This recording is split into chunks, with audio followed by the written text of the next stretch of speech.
Salut, c'est Alex, j'espère que tu vas bien. Aujourd'hui, je te retrouve à Suanheukru. Donc Suanheukru, c'est un lac très joli tout au nord de Nankin, qui est extrêmement grand et surtout sur lequel on peut voir la belle skyline de toute la ville depuis le nord. Donc on va aller voir ça ensemble. Et ce que je te propose aujourd'hui, c'est de partager avec toi des astuces pour, si jamais un jour tu envisages de voyager seul, que ce soit en Chine ou dans d'autres pays, parce que à force de discuter avec des élèves, j'ai remarqué que beaucoup d'entre vous n'avaient jamais tenté l'expérience et surtout avec beaucoup d'objections par rapport au fait de voyager seul, comme par exemple est-ce que c'est safe, est-ce que je risque pas de m'ennuyer, est-ce que je risque pas de me sentir un peu seul, et surtout comment je fais s'il m'arrive des galères ou quoi. Donc je vais te partager un petit peu mon expérience par rapport à ça. Moi, il faut savoir que j'ai toujours voyagé seul depuis que j'ai l'âge de 18 ans, en mode sac à dos, let's go, allez simple vers un pays, puis on y va. Quand j'en parle avec les gens, que ce soit des élèves ou même mon entourage, surtout en Chine, on me dit toujours que c'est impensable, c'est inconcevable pour un Chinois de faire ça. Donc dans cette vidéo, ce que je te propose, c'est de te balader un petit peu autour du lac, on va visiter un peu ensemble.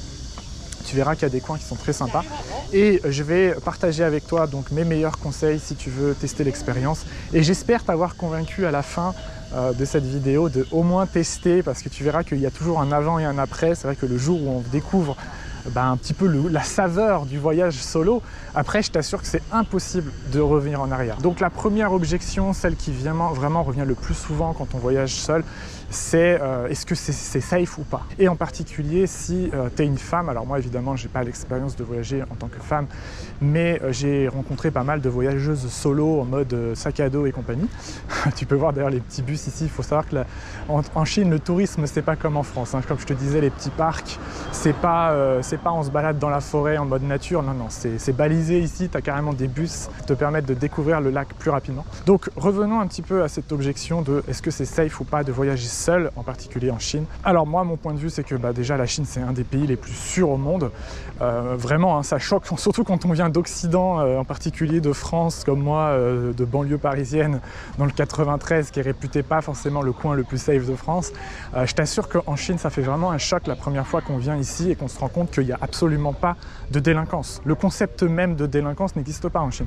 Pour te donner un exemple que j'ai fait encore tout à l'heure, si tu laisses tes affaires sur une table dans un café public, même en terrasse, les affaires ne bougent pas. Moi j'ai laissé tout à l'heure encore, là je suis allé manger, j'ai fait une pause, j'ai laissé toutes mes affaires, mon ordinateur, ma caméra, enfin tout était sur la table, et je suis parti manger pendant 2 heures, voilà, et je suis revenu, rien n'avait bougé. Et je savais que rien n'avait bougé, puisque de toute façon ici, je te dis, le concept même de délinquance n'existe pas. Même dans les transports, c'est vraiment dans les transports que ça se voit le plus, parce que moi par exemple quand je prends les transports à Paris, bon, une personne sur 3 fraude les trucs, tu vois, fraude les tourniquets, alors qu'en Chine c'est même pas en rêve. J'ai jamais vu personne frauder ici. Même dans le bus, quand il y a beaucoup de monde, les gens se passent les cartes Navigo, tu sais, pour valider quand même.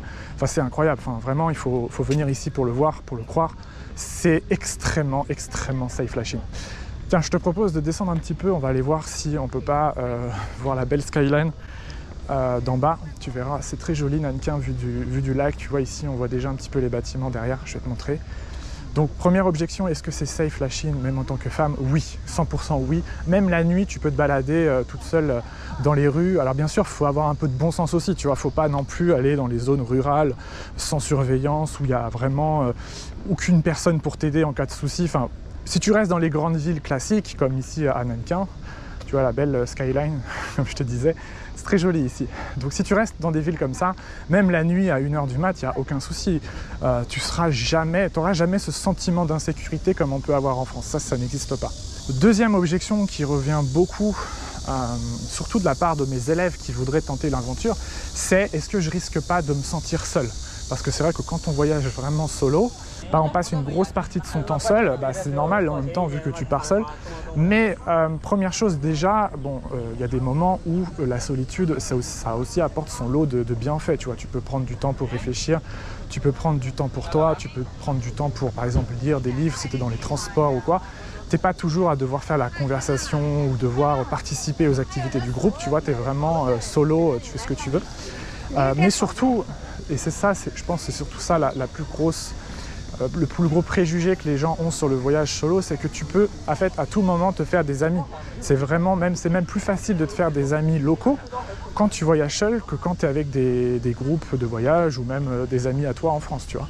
Je te prends un exemple, mais par exemple si tu vas dans des auberges de jeunesse ou dans des meet-up, il y a toujours une grosse communauté de personnes que tu peux rencontrer. Moi par exemple, quand j'étais seul dans une ville et que j'avais envie de rencontrer des gens, ce que je faisais c'est que j'utilisais tu sais, les applications d'échange linguistique. Donc tu avais notamment HelloTalk, que je recommande évidemment, puisque j'en parle souvent. Mais tu en avais d'autres, tu avais aussi la plateforme Language Exchange que j'aime beaucoup et que je recommande aussi. Et tu as même l'application Meetup qui permet, pas seulement pour les langues d'ailleurs, mais aussi pour plein d'autres activités, de rencontrer des gens qui ont un intérêt commun avec toi. Donc quand tu voyages solo, c'est très facile, tu vois, de connecter avec des locaux. Et c'est ça justement qui donne la saveur particulière du voyage solo, c'est que tu te fais accompagner généralement de locaux.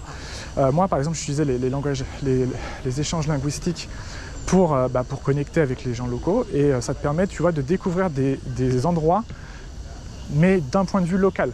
Ça, je te renvoie vers le petit journal de voyage que j'avais fait sur mon voyage à Pékin, notamment de Pékin à Kunming en couchsurfing, où j'avais fait justement que comme ça, où j'avais pu rencontrer notamment des gens géniaux tout le long de mon voyage. Et tu vois, ça, je l'aurais jamais pu le faire en groupe, parce que quand tu voyages en groupe, c'est très compliqué de dire à tes amis ou de ton groupe de voyage « Bon bah désolé les gars, là j'ai un échange linguistique toute la journée, je vous retrouve ce soir ».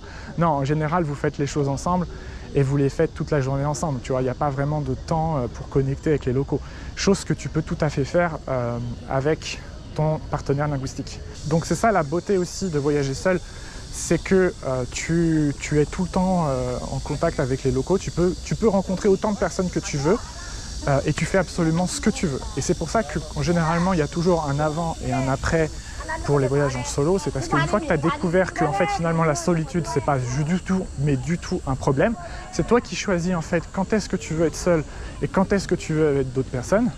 Je t'assure qu'une fois que tu as levé cette objection, après c'est vraiment un vrai plaisir. Et enfin, dernière objection qu'on me donne beaucoup, c'est quand on me dit « Bah oui, mais t'es gentil Alex, mais moi je parle pas chinois, donc tu vois, connecter avec des locaux ça va être compliqué, surtout que bon, mon niveau il est vraiment pas ouf. Donc il faut apprendre un peu la langue. » Alors oui, évidemment, si tu veux connecter avec des Chinois, ça aide de parler chinois, ça je te l'accorde. Néanmoins, déjà première chose, il y a beaucoup de Chinois qui parlent anglais, surtout les jeunes. Donc par exemple, si tu veux faire du couchsurfing, moi ce que j'avais fait, il n'y a aucun souci, hein. Les couchsurfers parlent tous anglais, parce que généralement les hôtes qui acceptent donc que les étrangers viennent à la maison dormir sur le canapé, c'est le concept du couchsurfing. Si tu veux, ils ont également expérimenté cette expérience dans d'autres pays, donc ils ont forcément dû à un moment donné parler anglais, tu vois. Donc si vraiment tu parles pas de chinois et que tu veux tenter l'expérience, c'est quand même possible, même si effectivement tu auras moins de choix, mais c'est quand même possible. Et puis deuxièmement, surtout, apprends les bases du chinois quand même avant de partir, tu vois, si tu veux vraiment avoir une vraie expérience d'un voyage solo, et ça vaut pour tous les pays du monde. Si tu veux vraiment profiter d'un voyage solo, apprends au moins les bases de la langue. Tu vois, moi, c'est ce que j'appelle le niveau se faire des potes. C'est le niveau que j'enseigne dans mes formations, tu sais, le niveau débutant, le programme débutant peut-être que tu as suivi.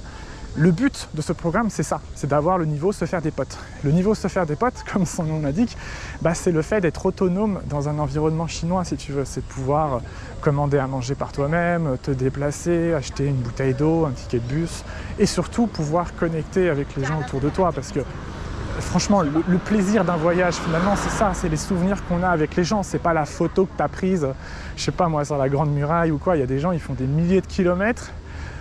Ils voyagent uniquement en groupe pour aller faire une photo, en général pourrie, sur la Grande Muraille. Une photo que tu peux d'ailleurs en plus trouver gratuitement sur Google en bien meilleure qualité. J'ai jamais trop compris le concept. Mais le souvenir que tu as finalement d'un voyage, c'est ça, c'est les relations que tu as eues avec les gens autour de toi, les potes que tu t'es fait et surtout les galères.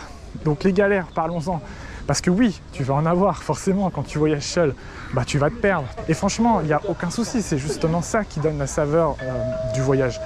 Si tu te perdais jamais et que tu suivais un sentier battu où justement chaque étape, tu sais exactement ce qui t'attend parce que tu l'avais vu en photo, ça aurait aucun goût, tu vois. C'est vraiment ça la saveur d'un voyage, c'est toutes les galères que tu vas rencontrer et surtout comment tu vas les surmonter.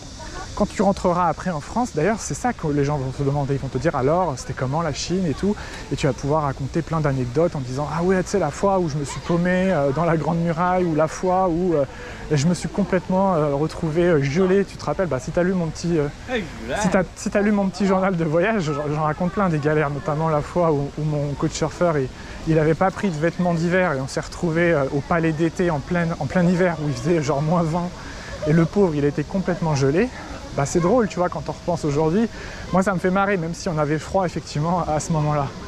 Donc, vraiment, le voyage solo, si j'avais quelques conseils à te donner pour une première fois, le premier conseil, ça serait surtout de ne pas planifier ton trajet vraiment étape par étape, comme font d'habitude les groupes de voyage, parce que, justement, tout le goût du voyage va se trouver un petit peu dans l'improvisation que tu vas faire.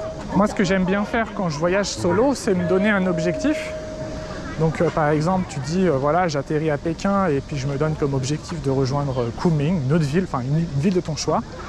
Et tu laisses le hasard décider un petit peu de comment tu vas faire pour y arriver. C'est-à-dire que, par exemple, au début, tu vas te dire, bon, bah, vas-y, je passe une semaine à Pékin.